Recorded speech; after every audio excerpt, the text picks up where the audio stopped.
27,000 हुआ या सैंक्शन केवल 27,000 हुआ अप्रूवल के बावजूद, वो 50% ही रह गया, केवल गैप बहुत बड़ा है।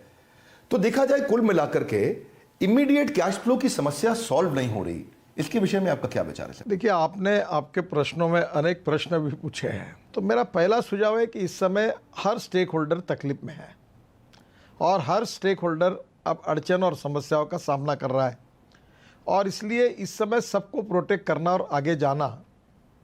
आखिर क्या है, फल्ली से उतना ही तेल निकल सकता है जितना उसके अंदर में है जी। सरकार की भी अपनी मर्यादा होती है।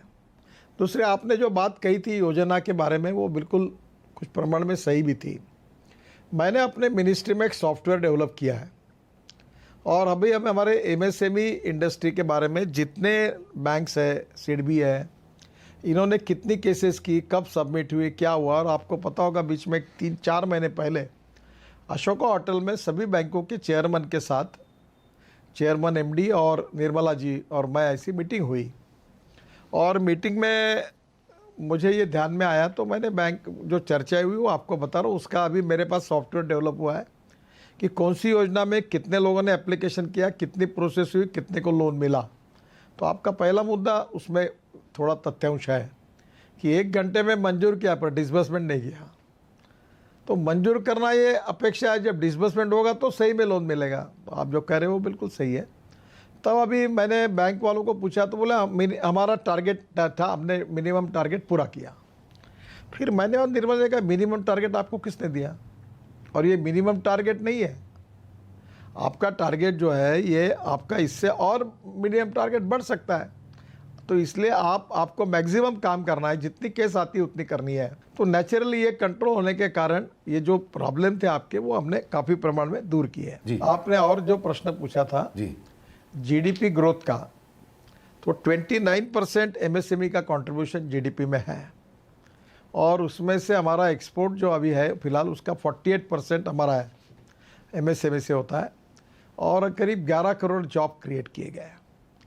हमने ये टारगेट तय किया है, मुझे आई डोंट नो ये पूरा होगा या नहीं होगा, पर 5 साल में हम 29% जीडीपी ग्रोथ के बजाय हम लोग 50% कम से कम ग्रोथ में कंट्रीब्यूट करेंगे और ये जो 48% एक्सपोर्ट है उसको 60% ले जाएंगे। और तीसरी बात हमने कही थी कि 11 करोड़ जॉब क्रिएट किए, 5 साल में 5 करोड़ नए जॉब क्रिएट करेंगे।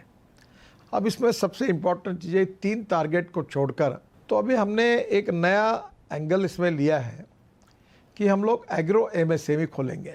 दूसरा एक बात मैं कहूँगा जिसमें आपका भी सहयोग चाहिए कि अब इंडस्ट्री जो आता वो नोएडा में घुसता है, गाजियाबाद में घुसता है, उधर वो गुड़गांव में जाता है, इधर मुंबई जाता है, पुणे जाता है, हैदराबाद जाता है, बेंगलोर जाता है और कलकत्ता जाता है, चेन्नई जाता है। तो ये हमारे लिए अच्छा नहीं है। इंडस्ट्री का डिसेंट्रलाइजेशन होना चाहिए, ये माइग्रेंट लेबर आने की ज़रूरत ही नहीं है।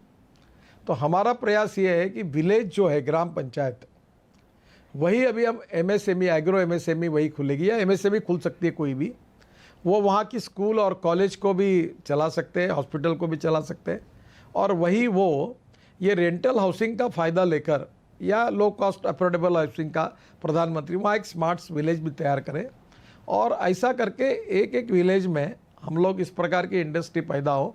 विशेष रूप से 115 एस्पिरेंट डिस्ट्रिक्ट और विशेष सोशली, इकोनॉमिकली, एजुकेशनली बैकवर्ड जो ट्राइबल है, एग्रीकल्चर और रूरल है, वहाँ खुले, हैंडलूम, हैंडीक्राफ्ट से लेकर वहाँ काम बढ़े, इस प्रकार का प्लान है और इस पे ऊपर हम जोर देने वाले हैं। जैसा कि भी आपने बताया